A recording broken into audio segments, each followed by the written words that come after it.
This is Infosec Decoded number 42, Kaseya, and we're starting with Irvin, who has something about Audacity. Audacity has a new privacy notice that everybody's going crazy about.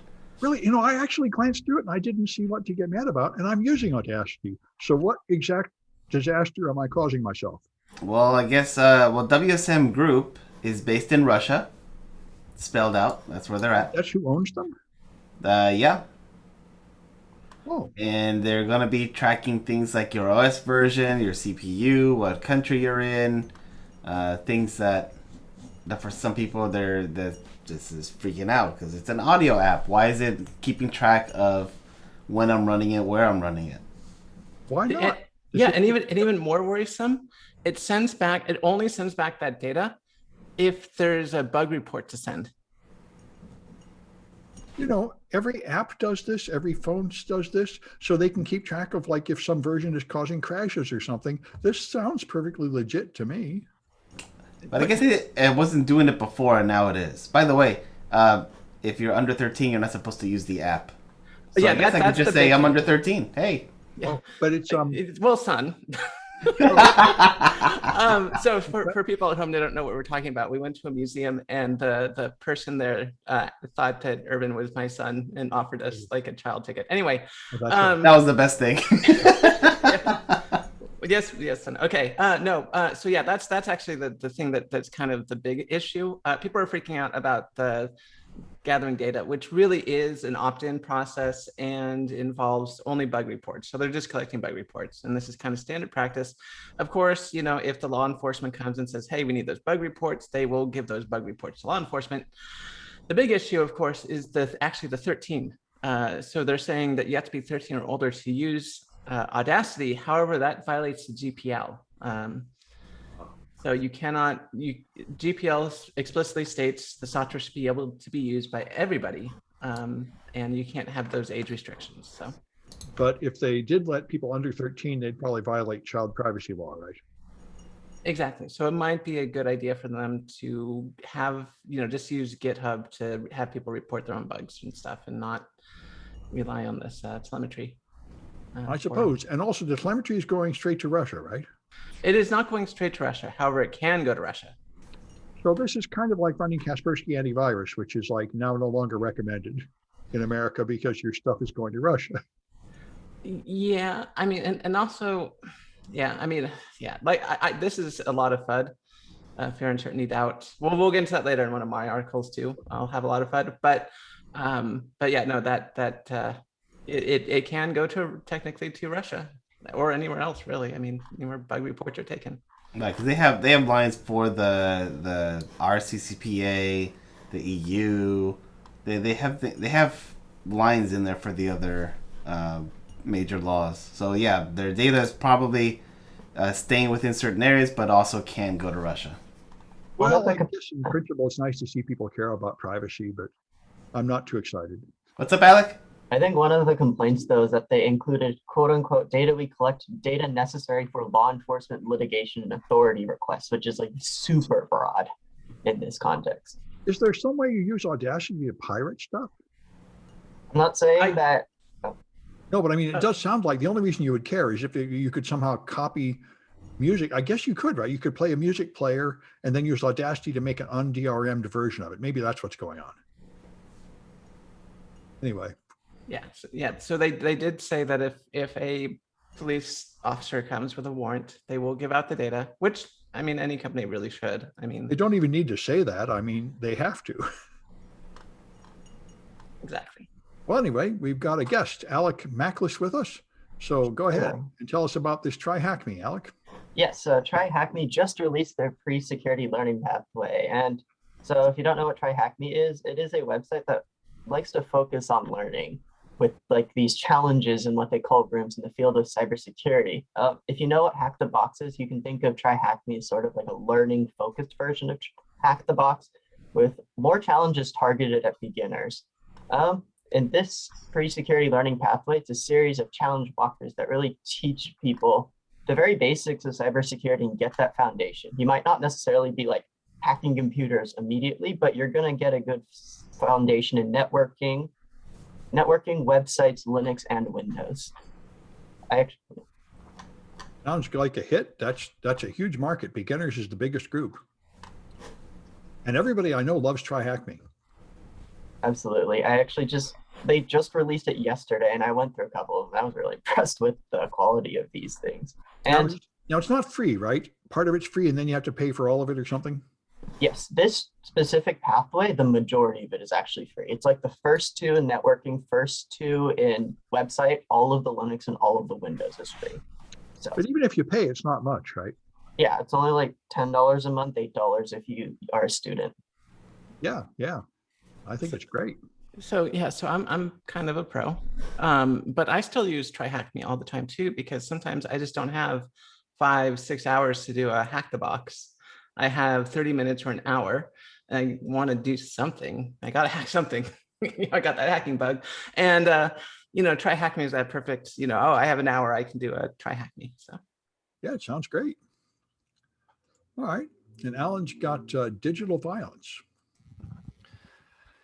Yeah, this is an article about a recent report and website released by Forensic Architecture, a group at the University of London that has been investigating human rights in violations around the world, and in particular, NSO Group, which we've talked about recently on the podcast, a company that's notorious for producing spyware that is quote unquote legitimate because rather than Microsoft? no, not Microsoft and not Audacity either, but it's a product that is totally legitimate because rather than being used by quote unquote hackers, it's instead used by governments, which interestingly enough use it to exactly the same ends, spying on people, finding out what they're doing, who they're talking to, and where they are. And a lot of the criticism about NSO Group has implied that people have been harmed because of it, that activists have been imprisoned or family members have been imprisoned and harassed, et cetera, et cetera. But this is the first large-scale project that I know of that's looked at individual stories, and it's actually followed up with many of the people who've been targeted by governments that have used the NSO Group software, which is called Pegasus, specifically to surveil them. And it's a very impressive website, as a matter of fact. Not only does it include a number of videos interviewing the victims, but also a number of visualizations that can show how it's been used, how this Pegasus product from NSO Group has been used. Even includes a sonic rendering of the data set by Brian Eno, if anyone's familiar with Brian Eno. So it's definitely worth a look. And it's also an important data point or number of data points in the human consequences of this kind of surveillance software. Yeah, they're basically arms dealers. And Yeah. I think the issue is that they say they're in the clear because they sell their product to governments who then use it in accordance with their local laws. But frequently their local laws are pretty abusive and oppressive. Yes, and many of these governments are notorious for human rights abuses. Yeah. Same thing is true of most arms dealers. Yes. Yeah. Anyway, all right. And I got the one that I thought was the big article. I'm surprised nobody else jumped on it. The Kaseya attack, which is pretty entertaining and also got a lot of steps to it. So the Kaseya supply chain attack is very cool. Kaseya is another one of these products you use to manage your fleet of computers. I don't know why people don't just use Active Directory, but anyway, for some reason they pay for these third parties. This is very much like SolarWinds. So the Kaseya server had a bunch of flaws that are very simple. You could just inject bash command line code, and then you could just inject SQL commands. So the software has the ability to push updates to the clients. So they just used the software to push a malicious update to the clients. And that was ransomware from the our evil group. And that's it. They now claim they've infected 1 million computers. And they decided, some people say this is because they probably can't really handle all the customer support to disinfect all those machines. They now say, if you guys will just get together and give us a total of 70 million bucks, we'll publish a universal decryptor for everybody to just use. Because one problem with our evil is even if you pay, the decryptor is so slow, it's almost useless. And anyway, so they're either going to get together and pay the 70 million or nobody knows what they're going to do. And but this is huge. I mean, 1 million victims, if that's true, and it looks pretty plausible. So the question is, what does it mean, and what are you going to do about it? Kaseya put out a self-serving update saying it wasn't a supply chain attack. They didn't modify our code. They just exploited our vulnerable code to hurt our customers. So that doesn't count. That's not really our fault. And then they got the National Security Council to forward their report saying this attack was never a threat and had no effect on critical infrastructure because we're not important enough. We only do like grocery stores and stuff, not really important national infrastructure. Anyway, so the thing that got my attention, among many interesting things, is that it's our evil. Our evil is the #1 ransomware as a service gang. They're totally from Russia. They will not attack targets in Russia. They're obviously supported by Putin openly. And the last article talking about local law being a problem reminded me of Putin, because they asked Putin, why don't you punish these people in Russia that are hacking American targets? And he says, well, why would I punish them? They're not breaking any Russian laws. They said, well, you should extradite them to us so we can punish them. And he said, well, let's talk about that. I might do that if you will extradite people here that I feel are breaking Russian laws. Because there's a bunch of people in America who have been involved in like exposing human rights abuses in Russia. And he regards that as breaking Russian law. And there's some of them, he named specifically, that are activists living in America that I think it was Trump said he would consider deporting them back to Russia so Russia could throw them in the gulag. And he's like, hey, wait, I thought I was safe in America. This is no good. Well, anyway, that's where we are. And now Biden, who just recently threatened Putin that you have to stop this ransomware stuff or we're going to hack your pipelines. Biden said, oh, well, we're not sure it's the Russians. So this is what happens all the time. You talk tough to the Russians, and then when they punch you right in the face, you say, oh, gee, I don't really have the guts to punch you back, and you just let them keep going. So apparently, we're just going to let it keep happening. It's obviously Russia. And Biden's just hoping nobody will remember that he promised last week to punch back if Russia did it again. I don't know why we're so reluctant, but we're not going to do anything about it, apparently. And the ransomware threat is just going to continue to grow.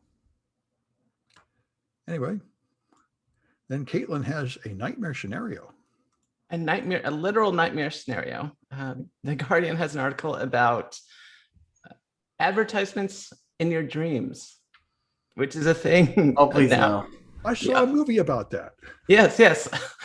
So the idea, so Coors, the beer company, has this device set up or system set up where you listen to a video before you go to bed, and then you put on this Coors beer soundscape while you sleep, and it will give you dreams about Coors beer. Now, what makes this particularly bad, of course, is that beer is an addictive substance, and now they're trying to get into your brain literally, make you drink. So this is the first prototype, but this does raise a bunch of issues about how far we want to take advertisement. Like, where is that line? And this, the thing about dreams is like most of the time when you're asleep, you're not dreaming, so you're not going to hear those soundscapes. They just fall out of your ears, right? When you're in REM sleep, then that's when you're actually dreaming. And I've had issues with this where if I leave like a YouTube video on, like before I go to sleep, sometimes I like to watch physics lectures because that puts me right to sleep. That'll give you nightmares. Yeah. And no, what really ends up happening is that YouTube then starts recommending while I'm asleep. And all of a sudden I have all these weird dreams about Neil deGrasse Tyson. and it's annoying. So definitely you can have these like weird dreams. They can't obviously go in your brain and say you're going to dream about this specific thing, but it does raise questions about where we want to draw the line for advertisements. Yeah. Well, advertising your dreams would probably be the most effective way to do it. Anyway, all right. And Irvin's got cleaning off your IoT devices. Surprise. Water is wet. And also, whenever you reset these IoT devices, they don't actually reset the data within them. So it is possible to extract data from a prior user. iPhones actually do clean off the data. iPhones do, but they're not considered IoT. We're talking like the Alexa dots or those Echo dots, a bunch of Amazon things, like the tablets and whatnot. They don't get rid of their data. That's disgraceful. I mean, iPhones figured it out around the 3S. They've shown us how to do it. You have encryption turned on before you ever start using it, and then you delete the key. That really gets rid of the data. This is not rocket science. It doesn't take more power or anything. It's pretty disgraceful that they haven't like implemented that. Yeah. So Amazon has said, we try to do our best to secure. Security of our devices is a top priority. They recommend customers deregister and factory reset, recycle, or dispose of them. But does the factory reset erase the data? Apparently not, right? No, it doesn't. Well, It then doesn't because we're able to pull it out. So what's the point? I know. I mean, obviously, it's not a high enough priority for them to like pay attention to what Apple was doing 15 years ago. Yep. So FYI, if you're thinking about getting rid of your IoT device, it stores data. Yeah, and those are really personal. I don't know. Yes. And there's usually no way to erase them. You can't really get at the disk to run like boot and nuke or anything. Mm-hmm. You're pretty much toast. Mm-hmm. Yeah. Well, that's entertaining. And Alex has got evil Android apps. Absolutely. Yeah. So in a series of, this is always constantly happening with apps slipping through the protections, but in this case, this is through the Google Android App Store with apps with a combined total of more than 5.8 million installs found to be faking Facebook logins. In this case, what they did is they had a legitimate app, they bombarded it with ads, and then they said, okay, if you want to get rid of the ads, sign into your Facebook account. And I mean, there's already a whole privacy thing with signing into Facebook, but in this case, what they did is since they logged into the app, they controlled the interface to log in. So what they did is they load the Facebook page, but then inject their own code, capture your login credentials, and then send it off to a server, which is always a reminder, be careful where you are signing into. In this case, I think if you looked carefully, it didn't actually load the web page, like it didn't look like it opened in Chrome or whatever, but many people probably fell for this. Oh, yeah, especially since Facebook is used as a alternative login provider for everything. So everything pops you over to Facebook to log in and then come back. That's a pretty good trick. Yeah. And by the way, Facebook did the same thing to its real users about 20 years ago. When Zuckerberg was in, he said, journalists are writing bad things about me. I want their password. So he rigged the Facebook login to reject you like 2 times. So everybody would try their other password and log all the passwords. So he knows everybody's password. And then he used it to log into their email to see what they were saying. And he never got prosecuted, but it's a pretty heroic attack. And anybody with a popular website could do the same thing. That's why you got to use a password manager and a different random password on every site. Otherwise, there are so many ways to get in. Anyway, that's a good one. And Alan has got Filipino DDoS. Yes, a Swedish nonprofit which specializes in observing digital media malfeasances called Curium Media Foundation has published a report on a Philippine government possibly campaign or small effort to commit DDoS attacks against a couple of alternative media outlets called Bulatlat and Altermedia. And in this report, they detail these DDoS attacks using what is possibly the sniper tool, which I had not heard of, from Zero Security, that's Zero spelled with an X, in which it appears that, first of all, originating from a Philippine Army IP address, is being used to conduct these DDoS attacks against these alternative media outlets. And it's a sustained campaign. It's not just once or twice, but it's been a number of occasions. It's not the most successful or sophisticated attack either, for that matter. So it's, I don't know, perhaps one can discount it on that basis. But nevertheless, it does fall into a larger pattern of the Philippine government's behavior, especially under the Duterte administration, of attempting to stifle dissent and in some cases, prosecuting dissidents. Yeah, I'm surprised that Duterte would bother using a DDoS against news agencies in the Philippines. He could just have them killed. I mean, he does that without any compunction. Yeah, well, right. I mean, the man has been accused of committing murder himself. He's openly authorized just individual citizens murdering other citizens. He said, yes, you should just kill the drug dealers on your block. It'll be fine. it basically is the purge. Yeah, so I don't know. There seem to be other more direct ways of dealing with these alternative media outlets. Should the administration be interested in doing so? But following on to the NSO group situation that I just spoke of, maybe the Philippine government's trying to be a little stealthier and more sophisticated too. Yeah, I guess if you were proposing to do a DDoS, you'd be what passes for a pacifist over there. Anyway. Yeah. All right. Anyway, all right. And I've got, I thought this was great. So some developer said, I'm so tired of everybody always expecting us to know the new stupid thing. You know, nobody can all know it all. Remember, there's something we saw a couple of months ago. There was this list of like the 500 security certifications you could get just to make you cry and crawl under the bed. Like, who could possibly get all of them and even understand what they are? And so this guy said, you know, if we got a few people to just start tweeting about some fake thing like AWS Infinidash, within a week, people will be requiring it to get a job. So they did that. 4 or 5 prominent people started tweeting about the joys of AWS Infinidash, which doesn't exist. And they made, supposedly won awards, and they talked about it. And then they have books advertised at training you Infinidash. And then people have like training videos, which are awesome, about how Infinidash encrypts your stuff. And somebody wrote an Infinidash song about the joy of how Infinidash solves all your problems. And it is, in fact, now people are demanding Infinidash training to get jobs and stuff. So, you know, it reminds me of a lot of similar spoofs, but it's very funny. And in the spirit of hackers, I think. We're all being driven nuts by all this new stuff. Anyway, then Kaitlyn's got chips that are both RAM and ROM. Yes, chips that are both RAM and ROM. So SciTech Daily has an article by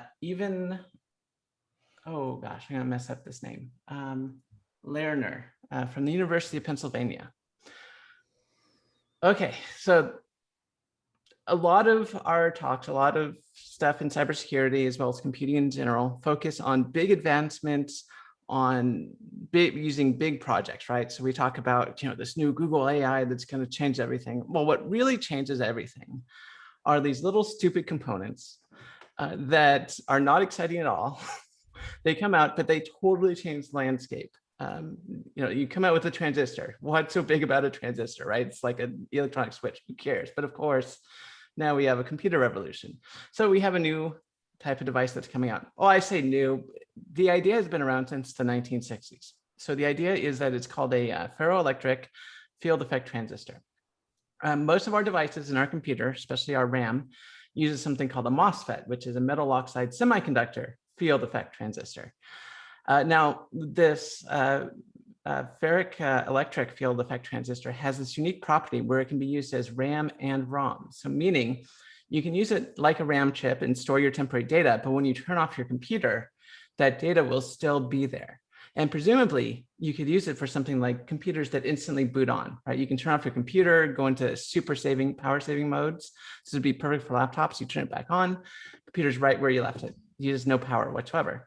Now, I don't know how fast it is compared to something like DRAM, which has been in development for a long time now.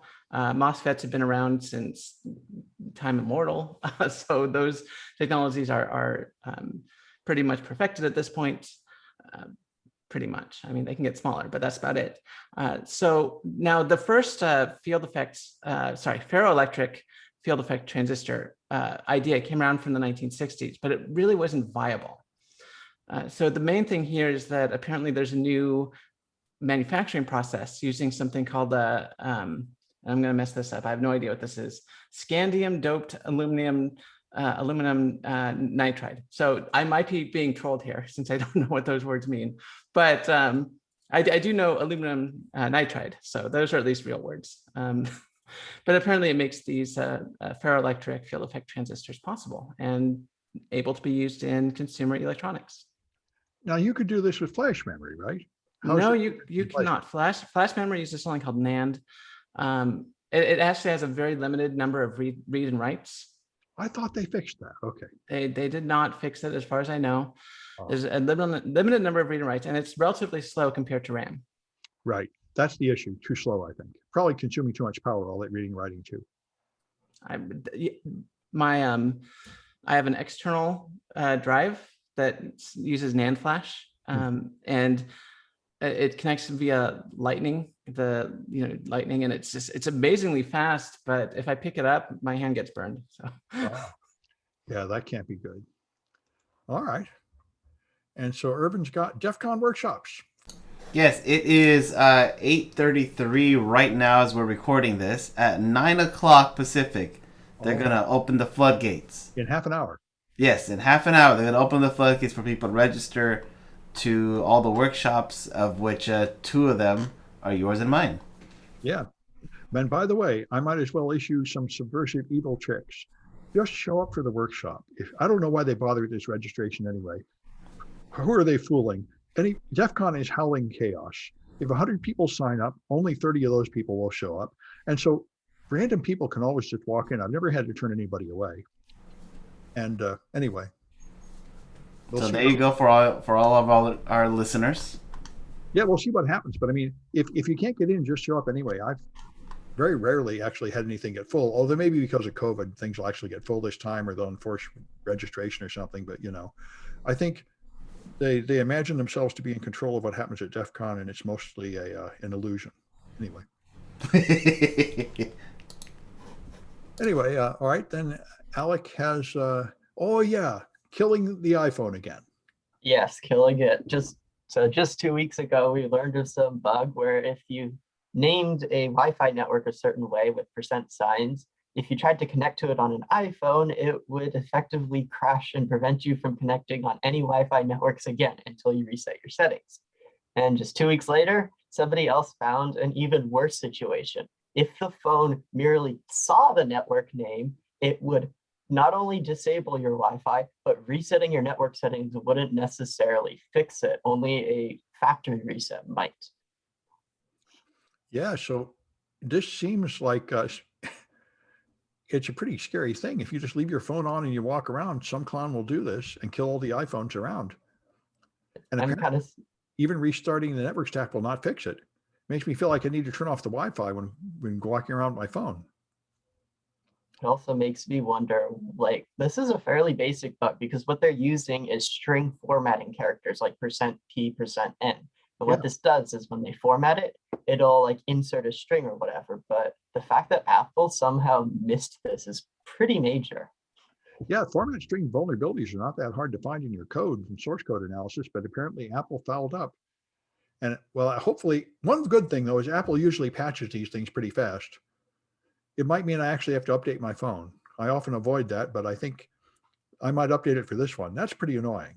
If it killed the Wi-Fi for good, I would be irritated. Though it does seem like that Apple's internal watchdog is killing it because it's noticing issues. So it doesn't seem like it's immediately vulnerable to hacking other than this disabling. Oh, yeah. Well, even this is enough. Yeah. Even killing the Wi-Fi is enough to annoy me. All right. Yeah, that's a good one to know about. All right, and Alan's got Sudan's internet. Cloudflare has a blog post about Sudan's a solution to students cheating on exams, national exams. And so busybody college administrators and Proctorio software should listen up, because Sudan has the answer to all your problems. Sudan's decided that the solution to student cheating on exams is to just turn off the internet between 8 a.m. and 11 a.m. for the whole dang country.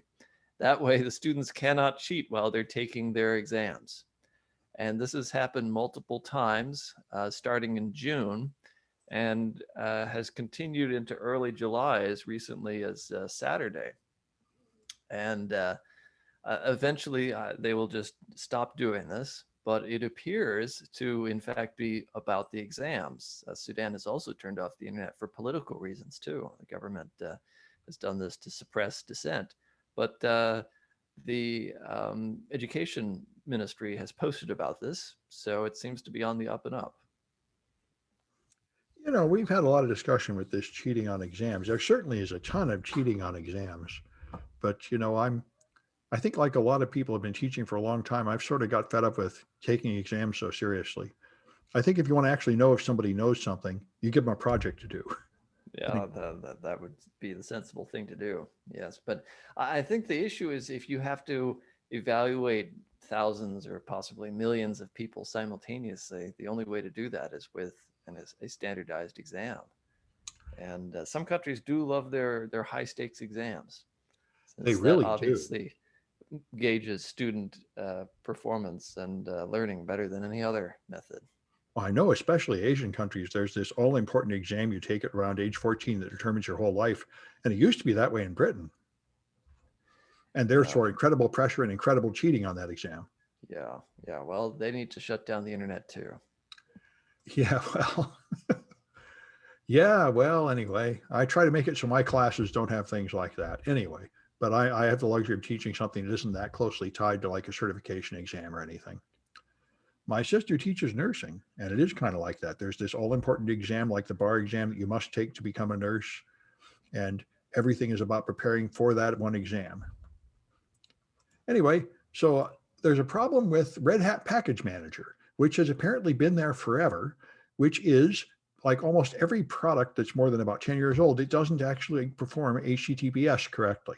It doesn't really validate the certificate.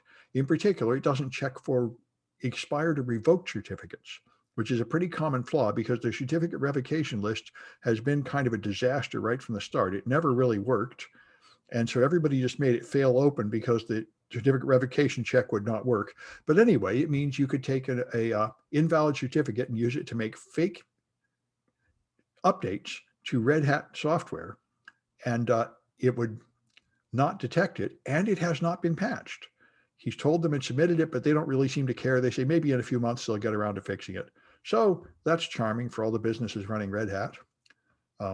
So there may be some excitement coming out of that. Anyway, and the last one is Kaitlyn with TPMs. Yes. So there's a blog article, and we can all trust blogs. We all know that they are 100% correct all the time. So this blog is all about Windows 11 TPMs and digital sovereignty by Can 1357, Dax, and Everdocs, apparently. So I've been having some fun playing around with TPMs in my computers in an unrelated to Windows 11. It just so happens that right now everyone's talking about it. And I had a issue that involved me exploring TPMs right at this moment. So I've been exploring TPMs, and essentially what a TPM is it's a trusted platform module, and it's a coprocessor that is for encryption, essentially, or for security related stuff. And on Windows, it's kind of restricted what you can do with it unless you start digging into the C code. In Linux, it's really cool because there's a bunch of tools and you can start interacting with it directly. And the main thing with the TPM is that its main purpose is that it stores private keys securely. So it never touches RAM, it never touches your hard drive.